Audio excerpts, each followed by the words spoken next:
This video is made only for entertainment purpose. The content of facts and all data shown in the video have been taken from various social platforms. Any resemblance to any person, entity, in any form is purely coincidental. Our intention is not to hurt the sentiments of any person's personality, dead or alive, or any community in any form. The real Sleeping Beauty. Sarah Scantlin's case is one of those medical miracles that takes all of us by surprise and forces some hard questions like what is consciousness and can the brain rewire itself after traumatic injury. After 2 decades of floating somewhere between life and death, Sarah Scantlin is fully and finally awake. Since February, when she awoke from a coma-like state that had kept her silent and unmoving for 20 years, she has undergone surgery on her long unused limbs and has had intensive speech therapy to unlock her long dormant tongue. Her conversations now reveal that she was aware of many of the things going on around her while she seemed to be in a coma. Shortly after she awoke, her father asked what she knew about events that had occurred years earlier. "Sarah, what's 9/11? He asks. She responds, "Bad. Fire, airplanes, building, hurt people." Sarah is not speaking a full sentences yet, and it's still hard for her to move. But her family says it's the same Sarah who left them on a terrible night in 1984 when a hit-and-run accident put her, then 18, in a semi-conscious state. It's almost as if Sarah knew that her life would be interrupted because she made the most of every minute, her family says. She loved life from the very first breath, says her dad, Jim Scantlin. She came of age in the 1980s and was a cheerleader in high school and leader of a dance team in college. Friday, September 21st, was the first day of autumn, after summer that had seen the US triumph in the Los Angeles Games and Ronald Reagan nominated for a second term. And as that night gave way to Saturday morning, Sarah Scantlin walked out of a party at a local bar, unaware that a new, cruel reality was hurtling towards her. It happened just after midnight. Sarah was crossing a street with a couple of her friends when a drunk driver carried out of the darkness and hit her. The force of the impact threw her up onto his car and into the path of oncoming traffic. The driver just kept going. About midnight, the phone rings and Betsy finally answered it. Jim Scantlin recalls. She came back into the room and pulled my big toe and said, "Get up. We have got to get to the hospital. Something terrible has happened to Sarah." I'll tell you, when I was awakened that night, I woke into a horrible nightmare of a new world. Nothing could have prepared the Scantlins for what they saw at the hospital.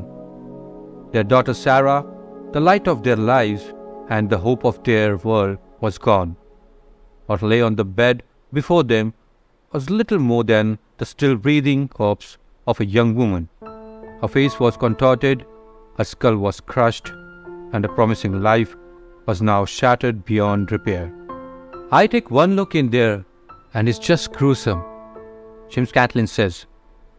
She's horribly mangled, especially in the head, because she was hit by a teenager drunk driver, slung over in the path of another car, and that's the one that's really got her right in the head. I couldn't handle it. His wife Betsy Scantlin adds, "To the nurses in there, I said, when she wakes up tonight, you come and get me."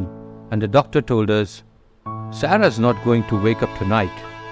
Jim Scantlin continues, "The neurosurgeon sets us down darkest day of my life and said, 'All right, folks, I think I regret saying this, but I think your daughter's going to live, physically survive. However,' and then he starts to tell us what the head injury is. And I'll tell you, there wasn't any hope in it. Sarah's brain injury was massive. She could breathe on her own, but that was all. There was almost no movement, no communication, no way of knowing what she was thinking, or even if she could think at all. Her long days of silence turned into months and years. Jim Scantlin says, your emotional state is like the day before a funeral, but you never get to go to the funeral and kind of start working through the process. As the 80s became the 90s, Sarah stayed locked in her solitary world. Her older brother Jim, who worshipped her from the day she was born, felt the bond to his baby sister slipping away. I gave up hope a long time ago, he says. His father adds, there were times when it would get so grinding. I would pretend that Sarah was dead. But early this year, when it seemed certain that Sarah was gone forever, something miraculous happened. One day in February, the Scantlins got a call from the nursing home. Jim Scantlin says, Beth said, someone wants to talk to you. And she had the speakerphone on. Getting emotional, she said, it's Sarah. And I said, Sarah? And she said, hello. And I just went numb. I don't remember very much after that. Betsy Scantlin says, then I could hear Jennifer in the back saying, tell her what you want. Just tell her what you want. And Sarah says, I want makeup. Jim Scantlin adds, all of a sudden, I begin to realize that she wasn't talking about Sarah, she was talking to Sarah. She says, you want to talk to her? And I said, certainly. And I get the phone and I say, hey, this is Dad. Hi, Dad. I love you. Unfortunately, Sarah is the rarest of cases. Experts says her age played a part. Also, the level of care she got was exceptional. Everyone from the nurses to the cleaning staff talked to Sarah every day. Sarah Scantlin died of respiratory issues and falling blood pressure on May 20th, 2016, just 2 weeks after her 50th birthday. Sarah Scantlin's real-life story teaches us that life should be big and not long.